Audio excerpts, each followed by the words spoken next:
must put my phone in the holder. Hold on, wait. RevelatorAlf. Hello, welcome to RevelatorAlf. So this video is all about what I'm filming this video on, really. It's the iPhone and having it mounted to your motorcycle handlebar. Now, I very rarely have my phone in the holder. It's a wireless charger. It's got dampening and all that sort of stuff. I just prefer not to ride with it. However, I know lots of people do. Now, there is a thing, and I always thought it was a bit of a myth, maybe scaremongering a little bit, that if you have your phone in a holder, even with dampening, that it could wreck the phone. It could ruin the phone. Well, I've just ruined my phone. Well, as I say, I had it ruined and now I had it fixed. So what happened? So basically, what happened was that I've been very rarely riding with the phone mounted on this bike. Very rarely do I do it for navigation on longer journeys. But the only reason I put it on there is for the wireless charging if it's running a bit low and I'm out and about. On my other bike, I recently rode with this camera just for a speedometer app because the speedo isn't working very well. And what happened was that after I used it on that bike, I used the camera absolutely fine, and then about 2 weeks later I hadn't mounted the phone to any bike, but all of a sudden the camera just stopped working properly. It was wobbling and shaking like this, and there was like a clicking sound, and I thought, crikey, what's happened to this? Anyway, after lots of online searching, after lots of resetting and everything, it didn't fix it. So I took it into the Apple store to see what they could do.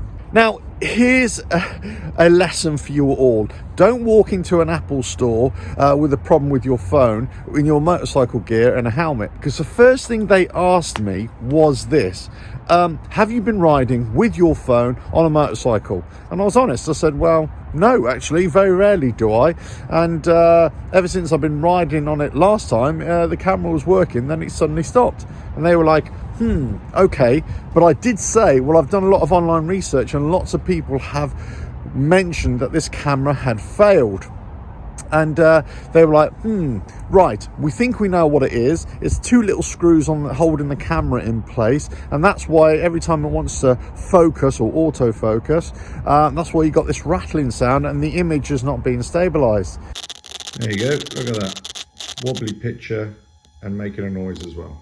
So the next point was, right, okay, can they fix it? Yes, they could. But this is the thing that you might need to know. Okay, so I did online searches beforehand to see how much of iPhone could be fixed. And this is an iPhone, so I don't know this applies to any other phone in particular, but let's just say it does, right? You get camera shake on any kind of motor vehicle, especially a motorcycle, and especially if you're going over rough terrain. Even with dampening, it could affect it. This could apply to cycling as well if you're using your phone on a bicycle. Okay, the question is, could they fix it? Yes, they could. The second question was, how much was it going to cost? Now, I'd read things that it was going to be like £300, £400, £500 to fix. I thought, well, crikey, I might as well just get a brand new phone or a used phone for that, or just make do until I upgrade at the end of the year or something. But in the end, it only cost about £62 to fix, and I didn't even pay that. The reason was that this phone I've only had for 18 months. Now, here in the UK, you've got these consumer rights for 2 years, and I wasn't aware of this. I thought it was only for a year or something, for, let's say, an extended warranty for 2 years, which is great, absolutely fine. But that is only if there's a fault with the phone and not necessarily if you've done the damage yourself. So be very careful about having your phone on a motorcycle or something like that, or if you drop it repeatedly. Well, certainly I wouldn't admit to it, put it that way. Don't tell them you've been mounting it to your motorcycle and going off-roading and all sorts of stuff and jumping off things. Don't say you've dropped your phone, because you're onto a loser. But even if you did break your phone or break the camera in this way, it'll only cost you £60-65 to get it repaired, I think, and this is from an Apple store. Now, however, for me, I didn't have to pay that, thankfully, because it was in this consumer rights time period. But here's the other thing that you want to consider. Right, They would only apply these consumer rights, and this is here in the UK, so I can't speak for any other country, but Apple this is. They would only apply these consumer rights if the phone was bought in store from Apple, or if it was bought online from Apple.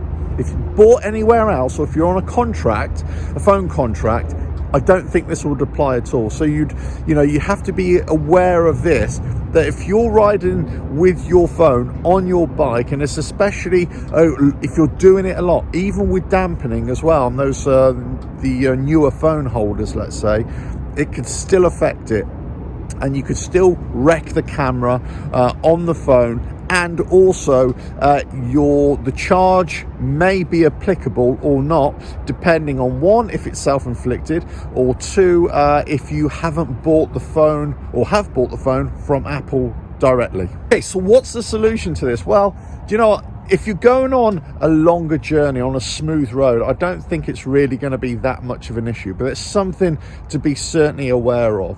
If you're going to go off-road trail riding, no, definitely not. So there's a couple of things that I would do. I've got an old iPhone. So what I intend to do now is actually use my old phone for the navigation part if I need to. On the very rare occasion that I may have to charge my phone on the go, I'll just put it in the mount there. The other thing that you can do is get small navigation apps, and basically you can basically get a Beeline, Moto Beeline navigation pod for your handlebars, and it's a very simple display that you can get your sat-nav navigation from your phone, and it Bluetooths it to this, so your phone isn't mounted to the handlebars. Or you can get a motorcycle sat-nav, of course, and all that kind of stuff.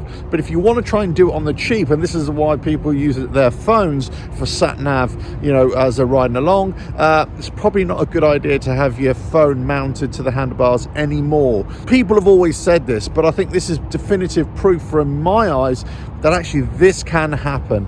It only costs about £60 to repair. I'm not sure if that was at a discounted rate. In the end, I didn't actually pay anything because mine fell within these consumer rights. It only applied because I'd actually bought the phone from Apple. There are other ways of doing your sat-nav. Either get an old phone or a phone that isn't susceptible to it, or buy a purpose motorcycle sat-nav, or buy one of these Bluetooth navigation pod things like Beeline. But all these kinds of things do apply, so be aware of that. The phones can get ruined on motorcycle handlebars, well, the cameras, let's say.